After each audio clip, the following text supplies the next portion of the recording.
আসসালামু আলাইকুম, কেমন আছেন সবাই? সবাইকে আমার ব্লগ ভিডিওতে স্বাগতম। ভিডিওটা কয়েক মাস আগের ভিডিও। আমি যখন আমার বাবার বাড়িতে গিয়েছিলাম তখনই আমি ভিডিওটা করে রেখেছিলাম। পেজটা খোলার পর থেকে আমি কখনোই লং ভিডিও দেইনি, সবসময় রিলস ভিডিও দিয়েছিলাম।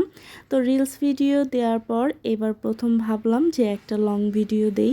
তো এটাই আমার প্রথম লং ভিডিও। তো যাই হোক, আমি এখন কিছু মাছ ধরা নিয়ে কথা বলি। সবাই মিলে যেখানে মাছ ধরছে, আসলে সেটা কোনো পুকুর না, এটা আসলে একটা খাল। আর এই খালের চারপাশ দিয়ে শুধু ধানের ক্ষেত আছে, এই জন্য এই খালে কখনো মাছ ছেড়ে দিতে হয় না।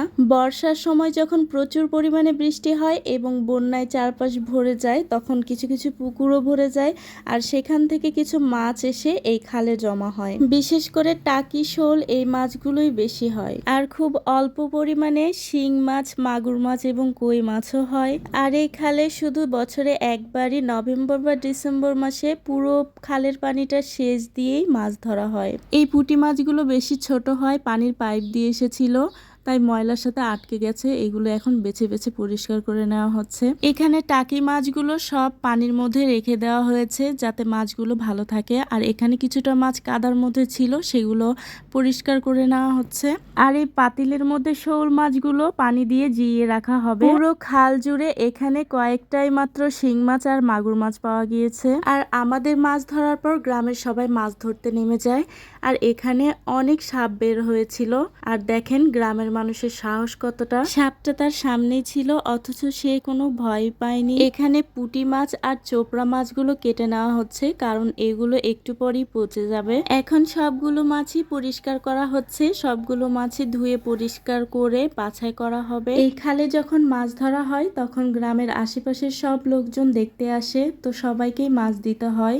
আত্মীয় স্বজন সবাইকে মাছ দেওয়ার জন্য এখন সবগুলো মাছ ধুয়ে পরিষ্কার করে ভাগ করা হবে। মাছগুলো ভাগ করার পর সবার বাসায় পৌঁছে দিতে দিতে একদম রাত 11টা-12টা বেজে যায়। আর তখন ছিল প্রচন্ড ঠান্ডা। এই ঠান্ডার মধ্যে পানি নিয়ে কাজ করতে করতে সবাই একদম অসুস্থ হয়ে পড়ে। এই মাছ ধরার জন্য আমার বাবা মা অনেক কষ্ট করে, কিন্তু আমার মা একটা মাছও খায় না, সে ছোট মাছ খেতে পারে না। কিন্তু এই মাছ ধরা নিয়ে তারা অনেক কষ্ট করে। আগের দিন রাতে পানি সেচের জন্য সারা রাত জাগতে হয়েছে এবং এই শীতের মধ্যে বাইরে রাত কাটাতে হয়েছে। আবারও পরের দিন পানি সেচের পর সারাদিন কাদার মধ্যে মাছ ধরতে হয়েছে এবং মাছ ধরার পর মাছগুলো সব পরিষ্কার করে আবার সবার বাসায় পৌঁছে দিতে হয়েছে। কিন্তু তারপরেও মাছ ধরাতে অনেক আনন্দ আছে। আমাদের গ্রামের মধ্যে এই একটাই মাত্র খাল, এই জন্য গ্রামের সবাই মিলে আনন্দ করে এবং সবাই মাছ ধরতে আসে। তো আজকের মতো ভিডিওটি এখানেই শেষ করছি। সবাই ভালো থাকবেন। আল্লাহ হাফেজ।